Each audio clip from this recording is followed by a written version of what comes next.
bringing you information based in fact and science concerning today's marijuana.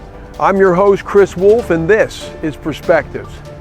With us today is a subject matter expert from the National Marijuana Initiative, sharing their perspective on the influence that today's more potent forms of marijuana products are having, both in our society and in their field of expertise.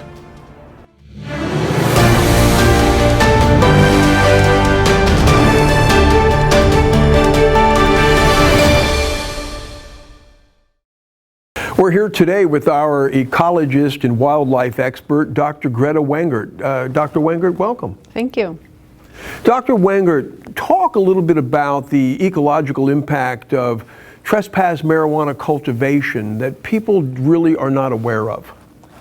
There are a lot of impacts I could talk about. I would start probably with the rampant use of pesticides on these sites. They mostly are fully unregulated. Some of the pesticides that are used are actually banned in the United States because of their high toxicity. We see all kinds of widespread contamination of the environment, including soil contamination with these pesticides, water contamination, which I think is a huge concern from an environmental and public health perspective. We see major amounts of water theft from our headwater streams on our national forests, which really provide a huge majority, at least in California, of the drinking water for residents of California. We're talking billions of gallons of water per year being literally stolen from our public lands. We see all kinds of wildlife poaching, so whether it's poaching for food by the growers that are living out there throughout the summer and into the fall, or just contamination and direct poisoning of wildlife with the intent to essentially just remove the nuisance wildlife from the crops, from the food, and from the camps that these growers establish in our remote forests.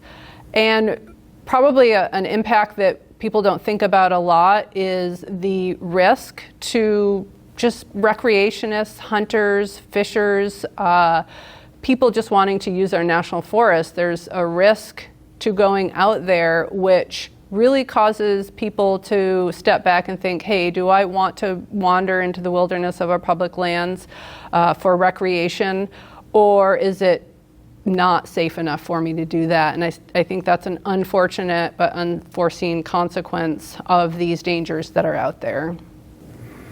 We spoke a little bit about water theft, but put into perspective for people the extent of the water theft and how these illegal growers are stealing the water. These grow sites on our public lands are in very remote areas, and they require millions of gallons of water to cultivate marijuana throughout the season. So any one particular grow might divert 1 million to 2 million gallons of water per season. And if you add that up across national forests, national parks, even state lands, and some private lands where trespass grow is occurring, you essentially get to a point where there's billions of gallons of water being stolen. And to sort of put it in terms of what the average person can really relate to, what we think is taken from California's public lands in one growing season could likely support the entire city of San Francisco, all their water needs for several months out of the year. And you mentioned the pesticides, the illegal pesticides being used.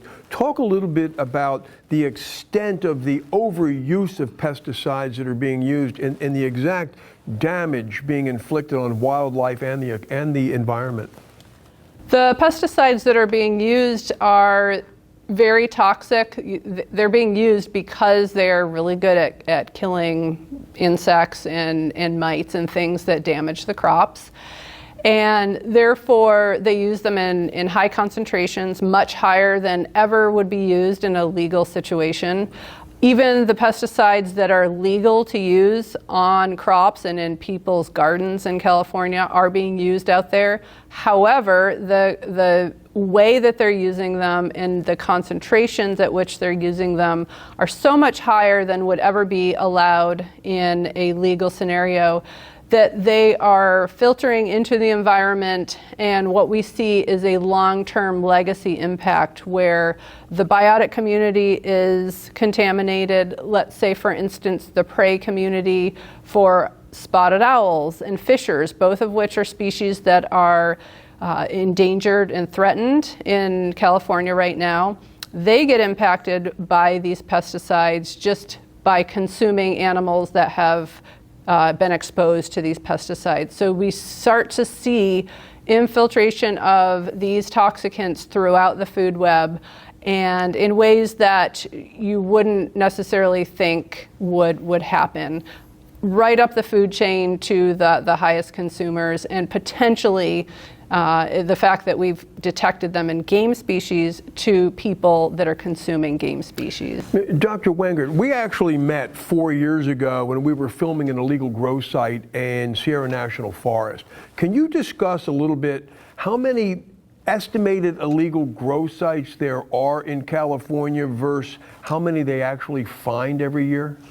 It's really hard to say that. We know that the amount of grow sites that are detected and eradicated by law enforcement each year is much smaller than how many are actually out there. I've heard estimates anywhere from only 20% to 50% of the grows out there are actually detected.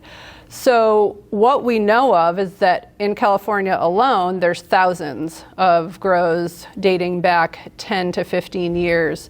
So we multiply that by anywhere from 2 to 5, and we likely have an estimate of how many are actually out there. So each one of these is impacting the environment in the ways I've described, and each one is a significant concern to sensitive species, sensitive environments, and the landscape as a whole. And I believe it's not unusual for the people at these illegal grow sites to cause forest fires where thousands of acres of trees are destroyed, correct? That's correct. So we have done a preliminary analysis looking at wildfires in California that have been directly caused by trespass illegal growers. And there are several of them. Some of them have resulted in the destruction of over 100,000 acres of national forest in a single wildfire. And so the risk is always there, especially in California's recent drought. Last year we had a wildfire down in the range of the California condor, which was deliberately initiated by a trespass grower, and it burned close to 100,000 acres, and it killed 9 endangered California condors. So this is yet another, what wasn't even on our radar 5 years ago is now a major concern of yet another environmental risk of these grow sites. Dr. Wengert, you are always an amazing guest. Please come back, and thank you always and so much for being here. Thank you. Thank you for having me. To learn more facts about today's marijuana and its impacts, visit the National Marijuana Initiative's website at www.thenmi.org. Thank you for joining us for this episode of Perspectives.